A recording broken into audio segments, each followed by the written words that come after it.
All right, everybody. Well, happy Sunday. It is so good to be back with the whole Cypress crew. And whether you're here in the room right now at our Alton Darby broadcast location, or you're worshiping online, or if you're in the room at one of our other campuses and you've been hanging out with one of our awesome campus teams, I'm so glad that you all could be here today as we're going to get into week 4 of a teaching series we've been doing in June, where we've been just trying to answer the question together, what makes a great leader?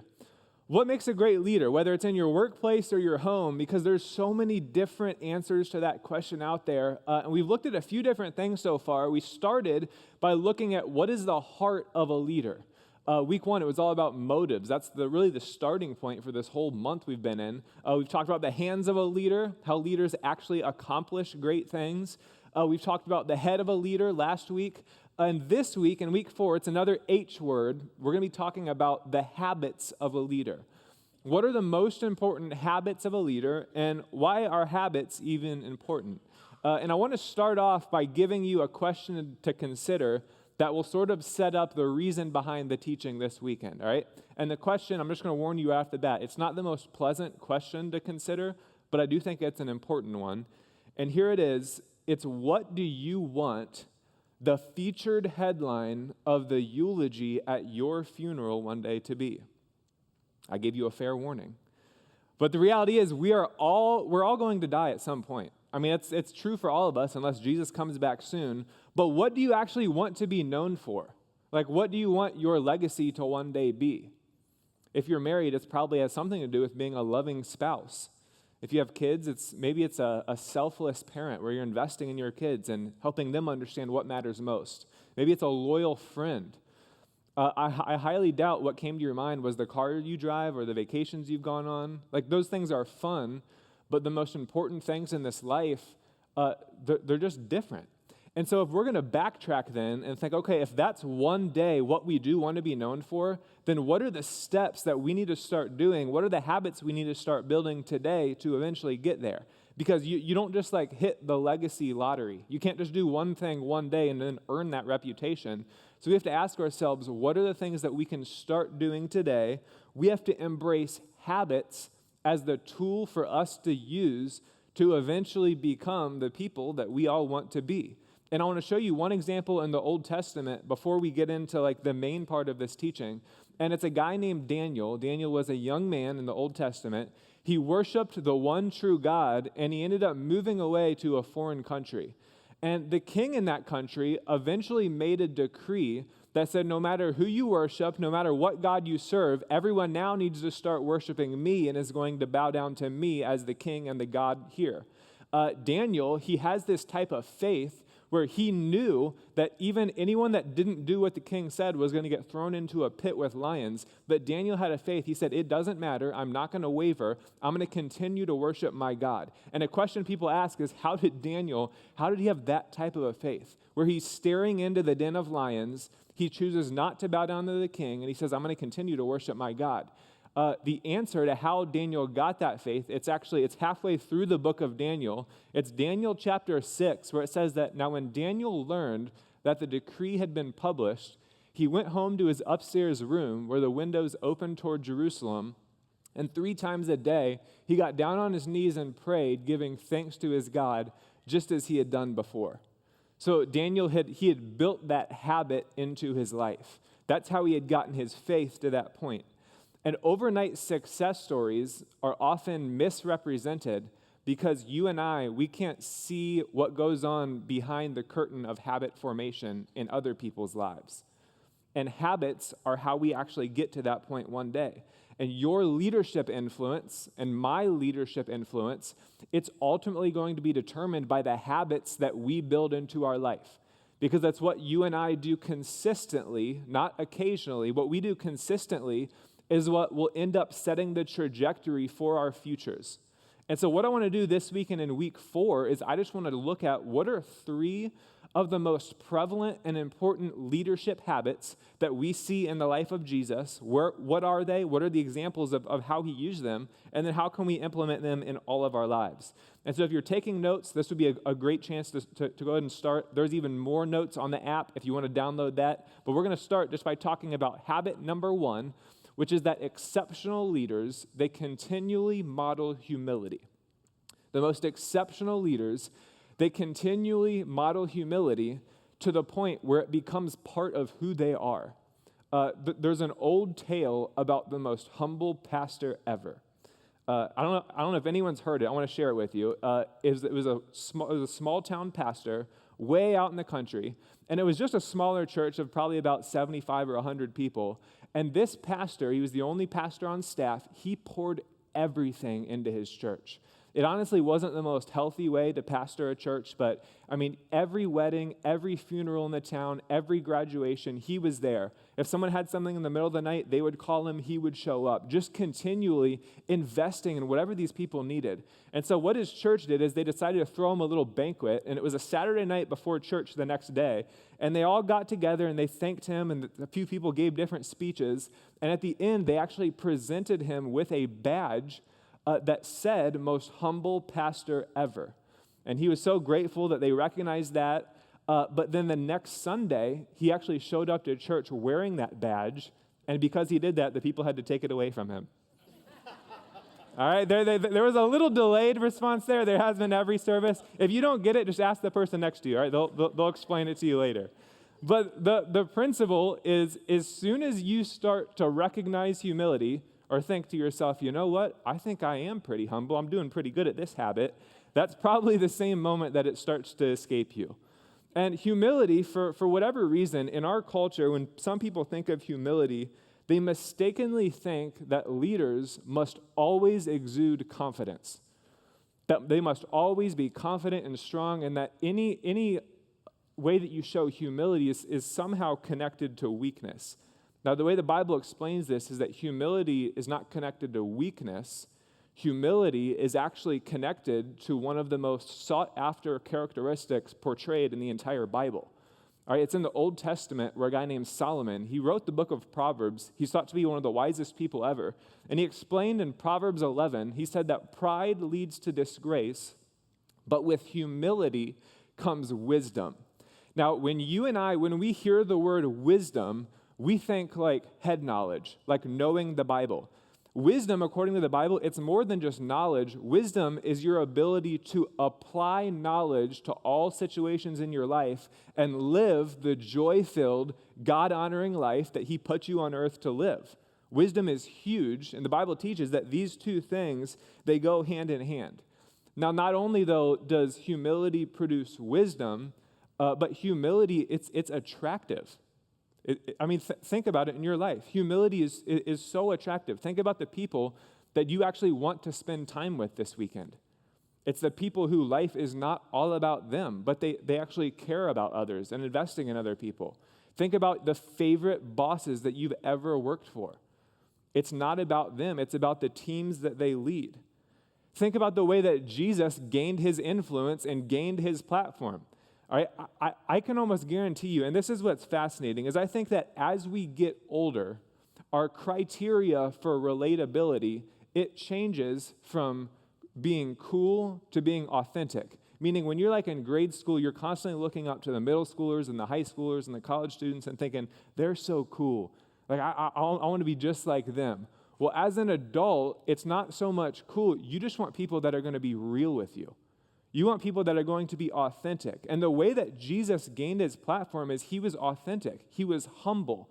Like, it wasn't because Jesus had the coolest sandals. That's not why the crowds were gathering.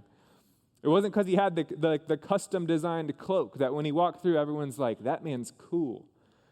Like, the way that Jesus gained his influence and gained his platform here on earth is because when he would gather the crowds and when he would sit down and he would have a conversation with someone, the way that he talked to them made them feel like they were the most important person in the room. And so here's a question to consider, just like a little test for yourself. When you walk into a room full of people, what is the nonverbal message being communicated? Is it, hey, here I am, everybody. Here I am, look at me. Or is it, there you are? Man, I'm so glad to see you. I'm so glad you're here today. How has your week been? It's one of the marks of humility. And as I was spending time thinking about this, I thought to myself, I really think that a lot of people understand what humility is. The tricky part can be, how do we actually embrace that and like grow it in our life? And part of what I landed on is I think that we just have to recognize and acknowledge that we all have insecurities. Okay, we all have weaknesses. We all have character deficiencies and things that we know we should be working on. And so what we need to do is we need to get to the point where instead of ignoring them and hiding them and pretending like they don't exist since we all have them, we just need to embrace them. We need to admit it, and you need to allow God to redeem whatever your weakness is. All right, I want to show you this chart to explain what I mean even a little bit more by this. We all have an insecurity in this life. And so think of it right now in your life. What are you insecure about? Whether it's something with your family, something going on at your job. I've been doing this for 7 years now, and I still get nervous every single time before I get to communicate. And I've just accepted the fact that this is something I'm going to deal with in ministry. I'm a few weeks away from becoming a dad, and there's a lot of anxieties and questions and things that I'm nervous about, that I think about often. We all have something right now in your life that you're worried about. You think about it as a weakness. Okay, and you have a few different options of what you're going to do with that. What I would recommend, and at some point, what you should do is you should admit it to other people, to God. You should embrace it.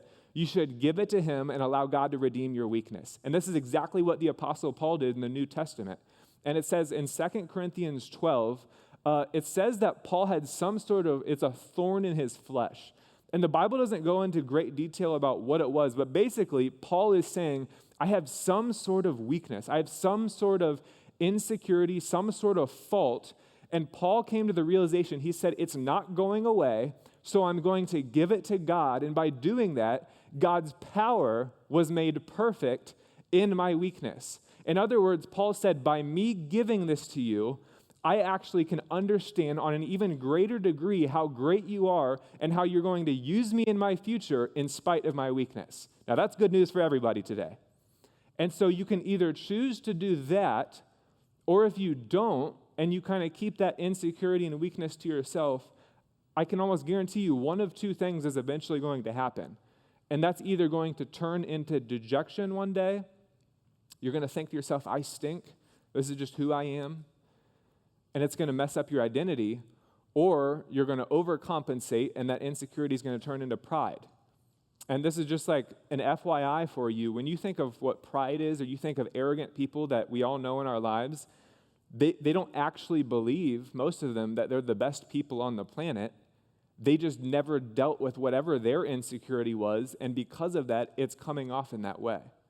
And so we all have this, and the way that Paul was able to give this over to God, and the way that we can all give our weakness and insecurity over to Him, is just to use Jesus as the example of how He embodied humility.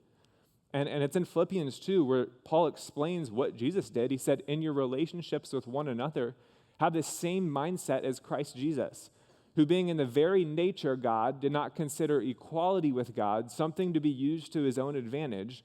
Rather, He made Himself nothing by taking the very nature of a servant, being made in human likeness. And being found in appearance as a man, He humbled Himself by becoming obedient to death, even death on a cross. Think about this with me. Jesus had all authority given to Him. Like God gave Him all authority. He's the Son of God. He had all the power. And what Jesus chose to do with that authority was wash people's feet, invest in others, hang out with people that were considered the least of these, and He eventually went to the cross and died for me and for you. Now, if your boss came into you tomorrow morning, on Monday morning, and said, hey, I've made a decision, we've all made a decision, we're going to give all authority here to you. How many of you would use that to can so-and-so, right? Like, how many of you would use that authority to do something so that your life would be better? What the Bible teaches is you use that authority to actually invest and empower other people. Now, reading this passage, though, about Jesus, it can be hard to try to put ourselves in our shoes because we think to ourselves, all right, we're talking about the Son of God, the authority He had, and what He did with it. What do I do with just the tiny little bit of authority that's been given to me? Like, what do I do with the little bit of influence that I have to serve my family or to serve in my workplace or my community? Paul shared what we all can do just a couple verses earlier, but before I read this for you, I just want to let you know this is probably Out of all the Bible, this honestly might be the most challenging thing to actually do on a regular basis. And it was a couple verses earlier where Paul explained, he said to do nothing out of selfish ambition or vain conceit, but rather in humility value others above yourself, not looking to your own interests, but each of you to the interests of others. And I'm convinced that if God's people could imitate the heart of God in this way in our communities, it would almost do more for expanding the reach of God's kingdom here in Central Ohio than anything else that we could do. To embrace humility and invest in other people, it's been a theme throughout this entire month, and it's the first habit we're talking about. Now, one of the cool things we've been doing, if you've been around, is you know that Pastor Ken, he's had different leadership conversations with different people who are a part of this church. And it's been so cool just to hear different perspectives and different experiences come together. And we're going to get to hear a little bit of a conversation Pastor Ken had with a woman named Trisha. But before we do, just to explain a little bit about her leadership journey, Trisha has held various leadership positions in nonprofits at the local and federal government level. One of the most recent projects she was actually a part of is she actually helped administer nearly $800 million in federal child nutrition funding through various schools all across the country.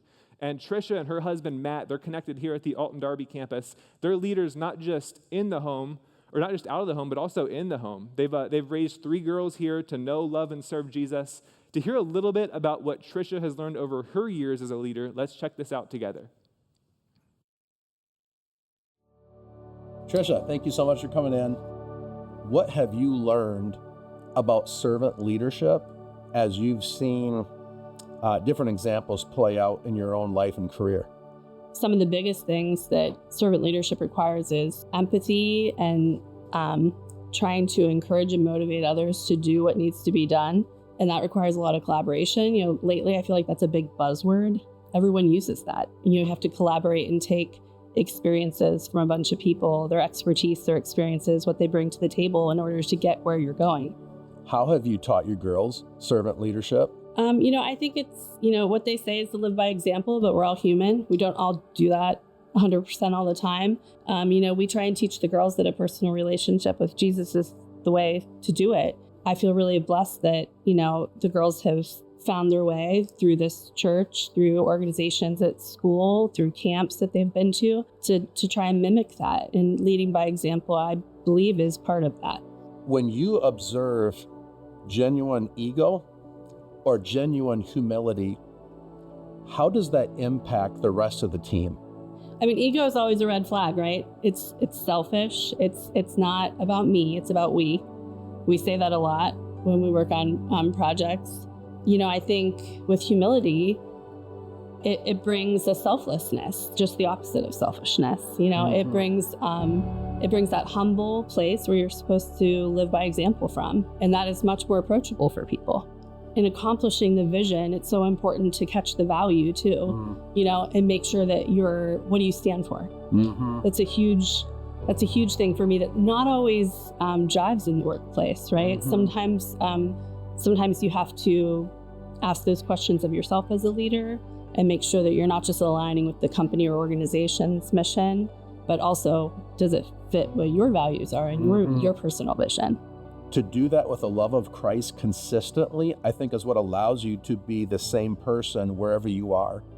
And I just want you to know, I've had so many conversations with other people, the influence that you're having in so many different people's lives across so many different sectors. Jesus really is shining through, and you're a great example of what it means to be a Christ-like servant leader. So thank you. Thank you. Pretty much every day when we all wake up, we have the choice between ego or humility, to choose yourself or others.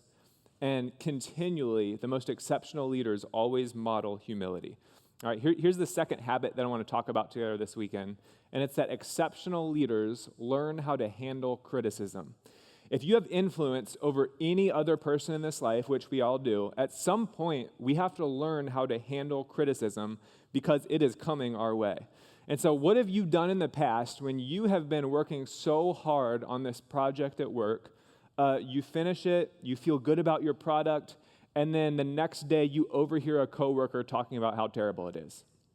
Or what do you do, mom and dad, when you went to the grocery store, you're fixing the family dinner, you've been slaving over it all day, and then your child looks at you and says, Mom or Dad, this is disgusting. How do you actually handle criticism in real life? Because culture will tell you that if you are silent, that's cowardly. That if you just accept criticism and you don't say anything or you don't do anything about it, then that's weak. You're a coward. But I've found that oftentimes when I'm quick to speak, I'm often quick to misspeak. And there's this interesting example of how Jesus handled criticism and questions in Mark chapter 15. And this is when Jesus is put on trial before a guy named Pilate before he went to the cross. And it's in Mark 15 at the beginning of the chapter where it says, very early in the morning, the leading priests, the elders, and the teachers of religious law, the entire high council, they met to discuss their next step. They bound Jesus, they led him away, and they took him to Pilate, the Roman governor. Pilate asked Jesus, are you king of the Jews? And Jesus replied, you have said it. So Jesus is on trial. Pilate says, hey, I've heard people talking. Are you really who you say you are, the king of the Jews, God's son? And Jesus says, yeah, I mean, that's you're the one that just said it. And then Pilate, though, keeps asking him questions and accusing him. If you keep on reading in verse 3, it says that then the leading priests kept accusing him of many crimes, and Pilate asked him, aren't you going to answer them? What about all these charges that they're bringing against you? But Jesus said nothing, much to Pilate's surprise. So the first time, Jesus does respond and defend himself, because if he wouldn't have responded, he'd be denying the fact that he's the Son of God. But the second time, he doesn't take the bait. And to Pilate's surprise, he just remains silent. Now, like I said, we're all going to have the opportunity at some point to respond to criticism. And to be honest with you, getting into ministry several years ago, I didn't quite realize how often that I would have the opportunity to respond to criticism. And a quick story to set up another story. This was just a few weeks ago. I was getting coffee with a guy here at the Alton Darby campus who's recently gotten connected. He, his wife, his little kids started coming in January. So they've been here for about 6 months. And like I said, they went through getting started. And we were just connecting just to learn more about his family. He had some questions for me. And it was interesting just to hear his parents were missionaries, kind of went all over, but finally have found a church that he and his kids just absolutely love. And he was asking about my brothers. I told him I got 2 brothers that live local, love their jobs. And he looks at me, and we talked all about kids ministries, student ministries, Pastor Ken, everything. And he said, hey, do you have parents that are still local? And I looked at him for a minute, and I could tell like he's being dead serious. And I thought to myself in the back of my head, like, I'm about to blow this man's mind. And I told him, I said, I actually do. I said, Pastor Ken is my dad. And I blew his mind, you all. He could not believe it. And there might be some of you at a campus right now, I just blew your mind too. And it's not something that we talk about super often, but I actually am. I'm Pastor Ken's oldest son. Grew up here, moved away for about 6 years with my wife, got married, kind of started our careers. And then what we tell people is, man, coming back and joining this team and this culture and to be able to do ministry in the communities that we both grew up, it truly has been one of the greatest blessings of our life. And beginning to come back and to be in these different roles, there's been opportunities, but also unique challenges being Pastor Ken's son. And this was just a few years ago. It was shortly after I moved into the role of the Alton Darby campus pastor and really started teaching a lot more on the weekends on the teaching team. We were out of state recruiting for the resident intern program, and we were with a team, and someone on that team at the time was leading all of our social media communications. And she came to me one morning, and it was a morning after I spoke, and she said, hey, I just want to let you know, this is just an FYI, we have a team that's handling all of it, but just don't want you to be caught off guard that this is a comment that's come in on all of our social media platforms this morning. And it was an individual, and just to give you the Cliff's Notes version, that was expressing a very strong, thought-out opinion that I was too young to be a campus pastor, that I didn't deserve any of the leadership opportunities that I had been given, and that the only reason I was on the teaching team was because I was Pastor Ken's son. And I didn't think it was my best teaching. I didn't think it was quite that bad. But when I was reflecting on how am I going to respond to this, and how have you responded in times where people have expressed something in a way that's either made you feel bad, hurt your feelings, whatever it is. And I thought to myself, all right, we have a few options here. Option one is we can always meet fire with fire. I mean, I could have fired up my burner account. I could have just gone right back at this person. And honestly, that's the part though, like for our human nature, that's what's going to feel best in the moment. But if you look even a day or a week or a month down the road, that's never the right option. And this is another thing that Solomon talked about in Proverbs, where he writes that a gentle answer deflects anger, but harsh words make tempers flare. And I'm sure we've all been in a situation in life where you've seen that become a reality, where a harsh word makes tempers flare. So option one isn't a great choice. Option two is I could have reasoned with this person. I could have sent a direct message, right? I could have sent a private message so it's out of the public light, and could have said something along the lines of, hey, I saw your comment. I'm so sorry that you feel like I have not done anything to earn the opportunity I've been given. I'm so sorry that you think my opportunity to speak is a direct result of nepotism. If there's anything in your eyes I can be doing to garner more respect in this community, please reach out and let me know. I'd love to be working on it. But a third option, because sometimes at the end of the day, as leaders, you just have to have the humility to absorb it and to move on. And we said in week 1 of the series, we're all leaders. If you have influence over another person, you are a leader. And sometimes as a leader, you have to respond to criticism, but other times you just have to absorb it. And this is exactly what Jesus did with Pilate. When they asked him, he was silent. Sometimes for leaders, you have to absorb criticism if it's actually going to end up advancing the mission. And so when you think about the things that we have to develop and work on as we do respond to criticism in this life, there's a few things. The first one is the courage to defend. The second one is the humility to absorb. And the third thing is the judgment to know which one of those to do. We're all going to have opportunities to respond to criticism in this life. And when it comes to handling criticism, it's inevitable, but how we actually handle it makes all the difference in the world. So next time someone reaches out to you with those kind of comments, the first piece of advice I'd give you is just sit on it for a day. Don't feel like you need to respond in that exact moment. And then eventually you can ask yourself, is there any truth here? Is there anything that I need to own? If it's necessary, you can explain your perspective and your rationale, but the most important thing you have to remember is eventually you have to get back to work. It's inevitable, but you have an opportunity for how you want to handle it. Here's the third and the final habit that I want to talk about today. And it's that exceptional leaders let God lead them. The most exceptional leaders, they don't actually lead themselves. They let God lead them. I have this theory, and you can let me know whether you agree or disagree, but I've found that I think as you get older and as you take on more responsibility in this life and as different things change, the easier it can be to experience and feel feelings of loneliness.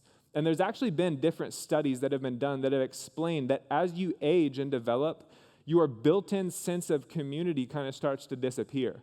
Meaning, like when you're in grade school, you have your class, whether you're in high school and you were involved in sports or orchestra or band or whatever that was, as you become an adult and as you start getting more responsibilities and your week just gets scheduled far in advance, like it can be easier to experience feelings of loneliness. Now, one of the cool things that we have about Jesus is that he's been in our shoes. He's walked this earth. He's experienced all the same things that we have. And I think one of the most lonely experiences Jesus ever could have had, it was in a place called the Garden of Gethsemane. And we talk all the time about what it would have been like to observe Jesus during his ministry. We talk all about like the crowds and just the mobs of people, the people that would just want to reach out and just touch his cloak to be healed. People that would just come from miles and miles away just to stand on a hill and be able to see him. Like Jesus was in this season for several years, but before Jesus went to the cross, the Bible says that it was after the Last Supper, so it was after he was with his disciples. The crowds are completely gone. Most people have turned their backs on him. They're now saying, let's crucify him.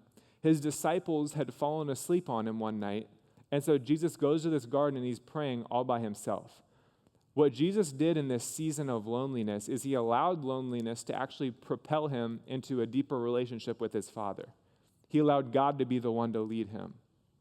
And sometimes for me personally, I know that to advance my leadership, What I actually need to do is I need to relinquish control of my future and give it to him.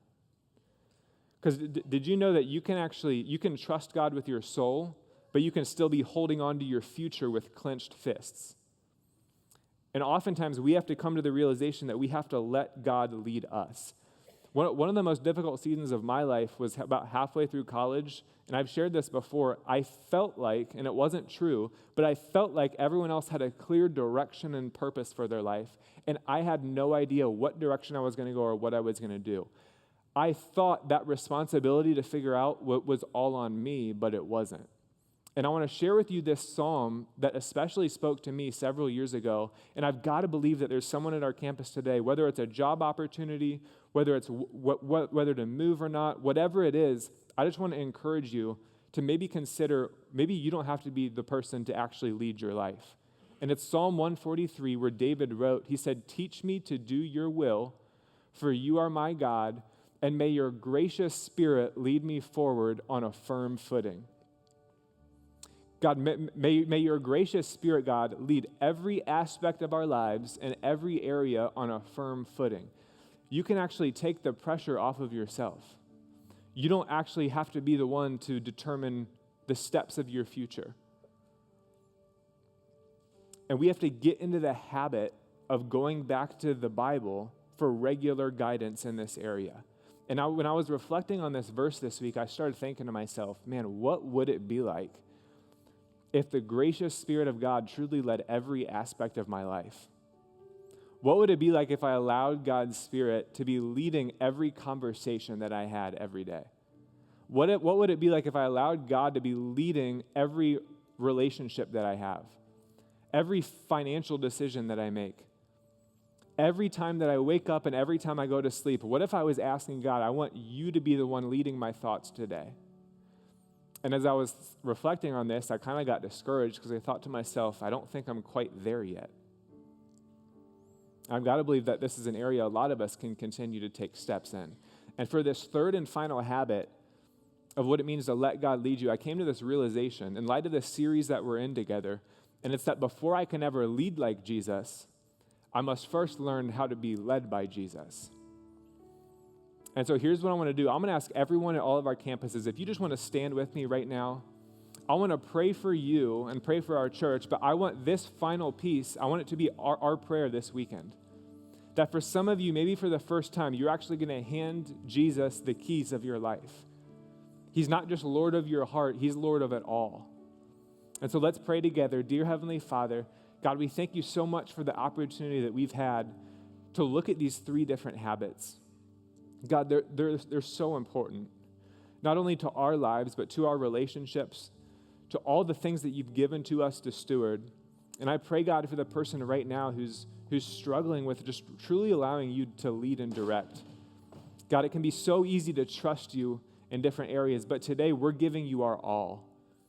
We're giving you our everything. And I pray, God, that you would be the one to continue to lead us as we take steps every single day to know you more, to love you more, to serve this community more until the day that you call us home. It's in your name that we pray, Jesus. Amen.